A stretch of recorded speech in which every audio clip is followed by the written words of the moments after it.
A couple months ago, around the time that Cobalt and Catacombs came out, I got into Hearthstone, and since then 2 expansions have come out. And to be honest, the Witchwood didn't really get me all that excited. I thought the Even and Odd thing was kind of cool, but not really exciting for deck building, if that makes sense.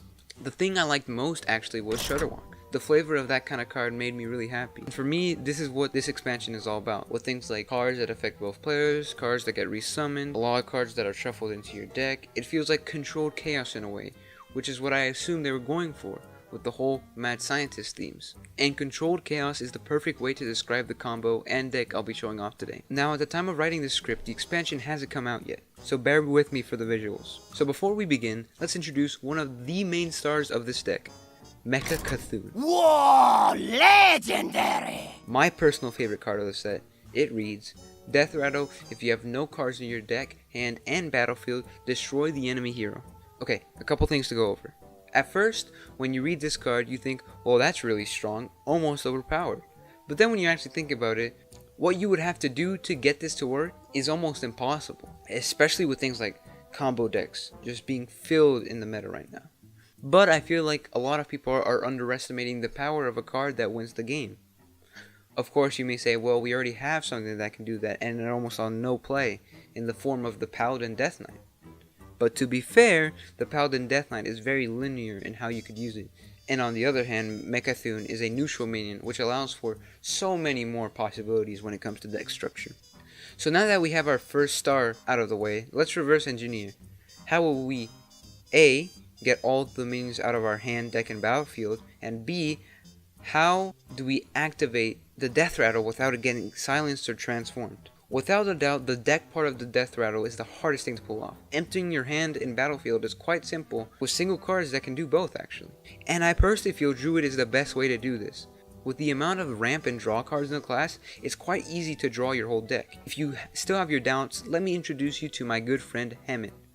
Now all you have to do is fill your deck with all the ramp and draw you could ask for, things like Wild Growth, the new Biology Project card, and all of them cost less than 3 mana. So you play Hemet on mana 6, half your deck is gone, and all you have to do is there, draw and play, draw and play, draw and play, which at this point is only 15 cards. With a max of 15 turns, not including cards that cost more than 3 mana that draw, like this new card, Juicy Psych Melon, that draws a 7, 8, 9, and 10 mana card for only 4 mana. Now that we have all of that settled, assuming you draw your entire deck, and then you play Cthulhu, how do you activate the Death Rattle without it getting silenced?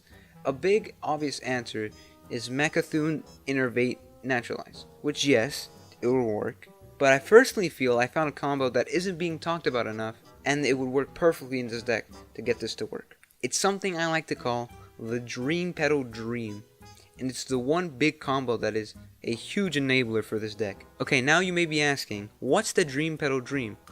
Well, let's introduce you to the florist himself. Dreampetal Florist, 7 mana 4/4, at the end of your turn, reduce a card in your hand by 7. And here we have another card that I feel is being severely underrated, but that's besides the point. Now you may have already figured out how this would help with Cthulhu. All we would have to do is reduce Cthulhu to 3 mana with this card. A couple ways you could do this is, number 1, run only spell and these 2 cards in your deck, then draw them with Treep or Sprint, easy. Or you could run other minions and do the Dreampetal Dream combo. I personally like this one more since it'll fit into more decks and it's a lot more fun. And most of the time, running no minions isn't that good of an idea. So let's begin the dream. On mana 5, play Psych Melon. You draw Dreampetal, the new card Gloop Sprayer that summons a copy of each adjacent minion, and mecha'cthun. On mana 6, you play Hemet. Mana 7, the dream begins. By now you should only have 3 types of minion in your hand. The 1 or 2 Florist, 1 Gloop Slayer, and a Cthulhu. You play Florist. You end your turn and one of 2 things might have happened. Either you reduce Cthulhu and get unlucky, and reduce it only to 3 mana, which isn't really that bad, or you reduce the Gloop Sprayer, or Florist. If you reduce either one of those, you can, for 8 mana, which would be the next turn, play both, which reduces the Cthulhu twice, since for sure, the only cards in your hand would probably be Cthulhu, or at least the only minions in your hand. So now you have a 0 mana Cthulhu, which allows you to naturalize it for 1 mana. So this is a 1 mana Cthulhu combo. So if you can get rid of your entire deck and hand of about 9 cards, since you already draw so many with Psych Melon. And 18 mana, you win in the next 2 turns. Also keep in mind there's very little your opponent can do about any of this, since you're also keeping quite a bit of board presence. Effectively, the Florist is a 7 mana 4/4 taunt, because if they don't get rid of it, they're just giving you more reduction, which allows you to get your Cthulhu out even earlier. And you're not just casting spells every turn, you're placing minions every turn. To be fair, inefficient minions, but minions nonetheless. Also, something you could add to this combo that'll turn it from a 60% chance of getting a 0 mana Cthulhu to a 90% chance is to have the new legendary minion Forbiddenness Floop in your hand. If you get unlucky this time, you'll only be set back 1 turn, and will still have a 0 mana Cthulhu.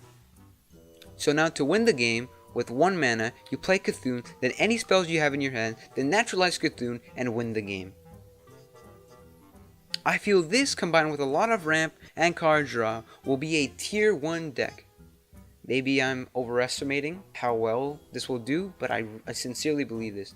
Was kind of my video of the defense of Dreampetal, Florist, and all the other cards. I don't think a lot of people are talking about this idea of playing Gloop Sprayer and Dreampetal Florist in the same turn, because if you have one of each, right? And you reduce one of them. If you reduce one of them, next turn you just play both and get 2 reductions, which is so much value. Although you will be sacrificing a little bit of tempo with your minions, I think reducing 14 mana worth is probably good in something like Big Druid. I think it'll be a big enabler of that, actually. I hope you guys are excited to try out the Boomsday project. I know I am. On day of release, I'm going to try to stream. Actually, right now, I am streaming. I figured everything out. I'm not going to be streaming Super Smash Bros. Because I still have to fix a little bit of things there, but I think I'll either be playing Hearthstone or some Overwatch or some League of Legends. It depends on how I'm feeling. Boop, boop, boop. Okay, I am future Mr. Me here, and I'm actually still going to stream probably League of Legends, but I think maybe for the first 30 minutes or so of the stream starting up, I'll be talking about this deck and trying to improve it in a way that makes sense. I put like my first rough draft in the description below, so you guys can check that out and be prepared for the stream. But I'm gonna be talking. I'm gonna have it on screen and see like if you guys have any questions. If you think I'm wrong, you think I'm the worst. That's where you can talk to me about it. So check out the stream. Link in the description. Twitch.tv/MrMe08. See ya.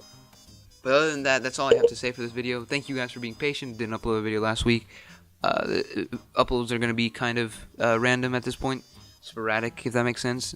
I'm going to be diving more into other gaming topics other than Smash Brothers, since not a lot of news is coming out. Not a lot of news. Well, boy, were you wrong. I recorded this like 3 days ago. Again, future Miss Me here again. But there's a Super Smash Brothers Direct coming out this Wednesday, so be prepared for just a whole lot of content on that. I will also be streaming that. So check out the stream, also in the link in the description if you want to check out my live reaction. Don't worry, Smash Brothers isn't going anywhere. It's probably still going to be a big part of the channel. Don't even worry about that. Okay, but we'll just be implementing new stuff. So see you guys next week, I think.